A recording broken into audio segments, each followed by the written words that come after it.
ধনী বানিয়ে দিবেন। দোয়াটি করবেন কখন? ফজরের নামাজের সময় 2 রাকাত সুন্নতের পরে, ফরজের আগে। মনে রাখবেন, আজানের পরে, একামতের আগে এই সময়টা আমরা অনেকেই মসজিদে গিয়ে চুপচাপ করে বসে থাকি। আপনি এই সময় আল্লাহর কাছে দোয়া করবেন। এই সময় দোয়া করলে আল্লাহ তাআলা সেই দোয়াটা কবুল করে নেন। আর দোয়াউ লা ইউরাদ্দু বাইনাল আযানি ওয়াল ইকামা, তিরমিজি শরীফের হাদিস, আবু দাউদ শরীফের হাদিস। আজান ও একামতের মাঝখানে দোয়া করলে সেই দোয়াটা কবুল ফিরিয়ে দেওয়া হয় না, সেই দোয়া কবুল করা হয়।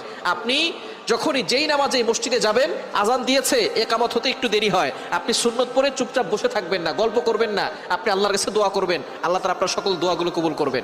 ফজরের সুন্নতের পরে আপনি ফরজের আগে মধ্যবর্তী সময় আপনি সুন্নত ঘরেও পড়তে পারেন। আজান দিয়েছে, আপনি একটু আগে উঠবেন, তাহাজ্জুদ নামাজ পড়বেন, অথবা আপনি তাহাজ্জুদ নামাজ পড়ে সুন্নত আজান দেওয়ার সাথে সাথে সুন্নতটা ঘরে পড়বেন। ঘরে পড়ে মসজিদ যদি কাছে হয় তাহলে ঘরে বসে আমল করতে পারবেন, অথবা আপনি চলতে ফিরতে আপনি আমলটা করতে পারবেন। দোয়াটি হচ্ছে লা ইলাহা ইল্লাল্লাহুল মালিকুল হাক্কুল মুবিন। এই দোয়াটা যদি আপনি পড়তে পারেন